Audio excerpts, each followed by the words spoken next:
একটি ঘড়ি ৩৩০ টাকায় কিনে ৩০০ টাকায় বিক্রি করলে ক্ষতির হার কত?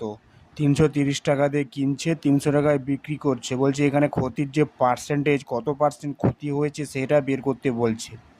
তাহলে আমরা প্রথমে ক্রয় মূল্য সমান, ক্রয় মূল্য কী দেওয়া আছে না, কত টাকা দিয়ে কিনেছে? ৩৩০ টাকা। ৩৩০ টাকা লিখলাম। আর কি দেওয়া আছে না, বিক্রয় মূল্য, বিক্রয় মূল্য সমান ৩০০ টাকা। এবার এখান থেকে কত টাকা ক্ষতি হয়েছে না, ক্ষতি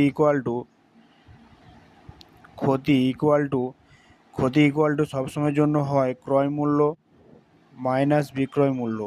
তাহলে আমার এখানে ৩০ টাকা ক্ষতি হয়েছে। এবার বলছে এই ৩০ টাকাটা কত পার্সেন্ট ক্ষতি, ক্ষতির হারটা কত না, ক্ষতির হার ইকুয়াল টু ক্ষতি বাই ক্রয় মূল্য ইন্টু ১০০। এটা আমার হচ্ছে সাধারণ সূত্র।